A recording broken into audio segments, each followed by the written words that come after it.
Sir, ಇತ್ತೀಚೆಗೆ ನಾವು prelims ರಿಸಲ್ಟ್ನ ನೋಡಿದ್ವಿ, ನಾವು ಮೇನಲ್ಲಿ ಬಂದಿದ್ದು. ಅದರಲ್ಲಿ ಕೆಲವರು ಅಷ್ಟೇ ಅದನ್ನು ಕ್ಲಿಯರ್ ಮಾಡೋಕ್ಕಾಗಿದೆ. ಅಂದರೆ ಅವರಲ್ಲಿ ಜನರಲ್ ಸ್ಟಡೀಸ್ನ ಕ್ಲಿಯರ್ ಮಾಡ್ಕೊಂಡಿರ್ತಾರೆ, ಬಟ್ ಸಿ ಸ್ಯಾಟ್ ಅನ್ನೋದನ್ನು ಅವರು ಕ್ಲಿಯರ್ ಮಾಡೋದಕ್ಕೆ ತುಂಬ ಸ್ಟ್ರಗಲ್ ಮಾಡ್ತಿದ್ದಾರೆ. ಅದರಲ್ಲಿ 2 ಪೇಪರ್ ಇದ್ದರೂ ಸಹ ಮೊದಲನೇದು IS ಸ್ಕೋರ್ ಮಾಡಿದ್ರು ಸೆಕೆಂಡಲ್ಲಿ ಅವರು ವಿಫಲರಾಗ್ತಾ ಇದ್ದಾರೆ. ಇದು ಯಾತಕ್ಕೆ ಈ ಥರ ಆಗುತ್ತೆ? ಸಿ ಸ್ಯಾಟ್ ಅನ್ನೋದು ಅಷ್ಟೊಂದು ಟಫ್ ಇದೆಯಾ? ಮೊದಲನೇದಾಗಿ ಸಿ ಸ್ಯಾಟ್ ಕ್ವಾಲಿಫೈಯಿಂಗ್ ಇದೆ ಅಂತ ಅವರ ಮನಸ್ಸಿಗೆ ತಗೊಂಡಿದ್ದಾರೆ ವಿದ್ಯಾರ್ಥಿಗಳು. ಈ ಕ್ವಾಲಿಫೈಯಿಂಗ್ ಇದ್ದಾಗ ಕೇವಲ 66 ಮಾರ್ಕ್ ಬರಬೇಕು ಅಥವಾ 33 ಕ್ವಶನ್ ಕರೆಕ್ಟ್ ಆಗಬೇಕು 80ರಲ್ಲಿ ಅನ್ನೋದು ಒಂದು ತಾತ್ಪರ್ಯ.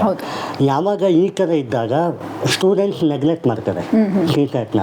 ಮೊದಲನೇದಾಗಿ UPSCಯಲ್ಲಿ 10th ಲೆವೆಲ್ಗೆ ಮ್ಯಾಥಮೆಟಿಕ್ಸ್ ಇರುತ್ತೆ ಅಂತಲೇ ಬಂದಿದೆ.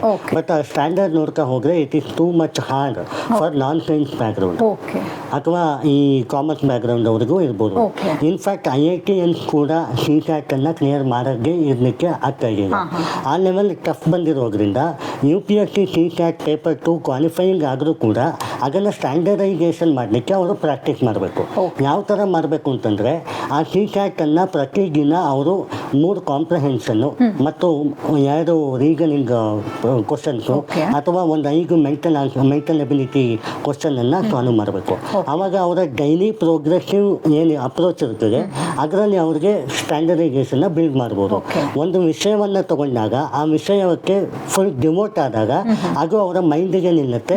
ಆ್ಯಂಡ್ ಸಿ ಸ್ಯಾಟನ್ನು ಲೈಟಾಗಿ ತೊಗೊಳ್ಬಾರ್ದು, ಅದು ಒಂದು ಸಬ್ಜೆಕ್ಟ್ ಅಂತ ತೊಗೊಳ್ಬೇಕು ಈಗಿರೋ ಸ್ಟ್ಯಾಂಡರ್ಡೈಸೇಷನ್ UPSCಯ ಪ್ರಕಾರ. ಓಕೆ.